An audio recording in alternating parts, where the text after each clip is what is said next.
सिडको परिसरातील आशा सेविकांना एक पाऊल पडते पुढे संस्थेच्या वतीने सनकोटचे वाटप।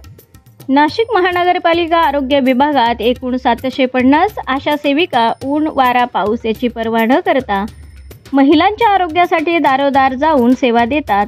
त्यांच्या याच कार्याची दखल घेऊन एक पाऊल पडते पुढेच्या संचालिका मंजुषाताई जगताप यांच्या वतीने जागतिक महिला दिनानिमित्त सिडको परिसरातील एकूण 35 आशा सेविकांना आयुष्यमान आरोग्य सेवा केंद्र गणेश कॉलनी उत्तम नगर सिडको या ठिकाणी एकूण 35 आशा सेविकांना उन्हापासून संरक्षण मिळावे म्हणून सनकोटचे वाटप करण्यात आले।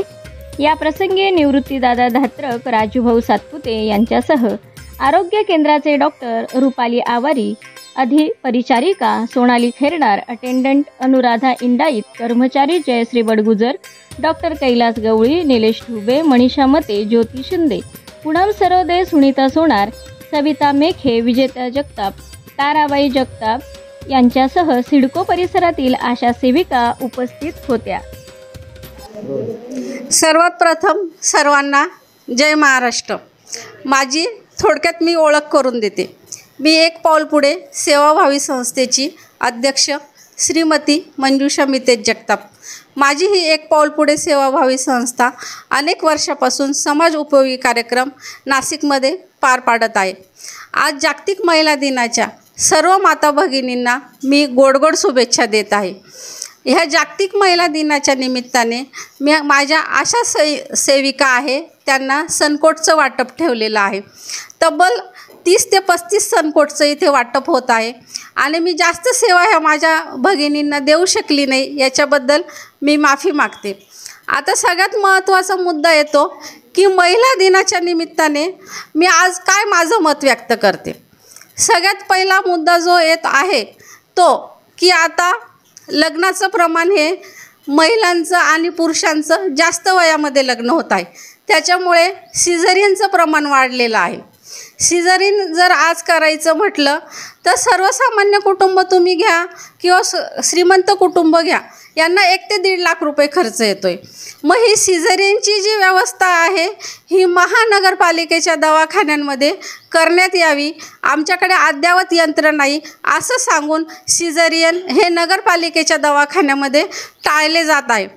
आणि सगळ्यात महत्त्वाचं, ज्यावेळेस सरकारी दवाखान्यांमध्ये सिझरियन होत नाही त्यावेळेस गरीब व्यक्ती हा आपल्या पत्नीचा, सुनेचा, बहिणीचा जीव वाचवण्यासाठी प्रायव्हेट मॅटर्निटी होममध्ये जातो आणि अशा वेळेस त्यांना असं कारण सांगितलं जातं की बाळाने म्हणजे गर्भाने पोटामध्ये शी केलेली आहे किंवा गर्भाच्या मानेभोवती नाळ गुंडाळली गेलेली आहे। मग हे कितपत वास्तव असतं, कितपत खरं असतं हे पेशंटला आणि पेशंटच्या नातेवाईकांना कळत नाही आणि ते घाईघाई सिझरियनसाठी परमिशन देतात।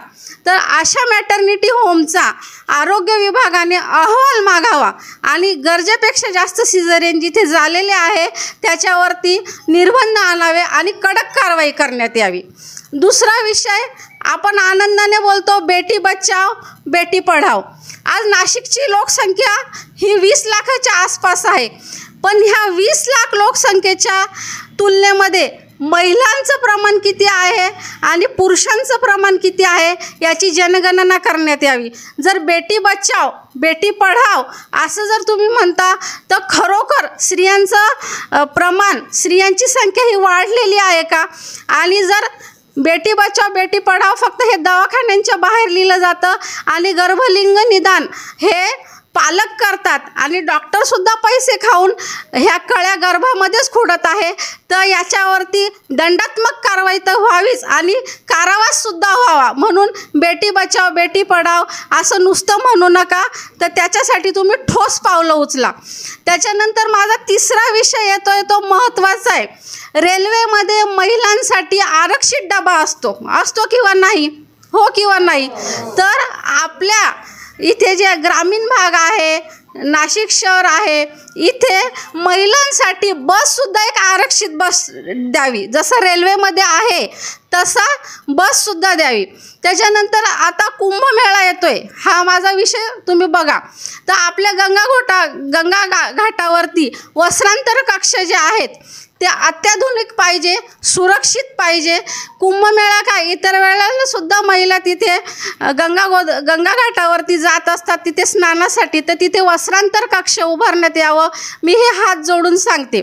त्याच्यानंतर तुमचा 5वा विषय येतो की स्वच्छतागृह. हे स्वच्छतागृह बऱ्याच ठिकाणी बांधलेले आहे, ती आनंदाची गोष्ट आहे, पण तिथे अक्षरशः टाळे मारलेले आहेत.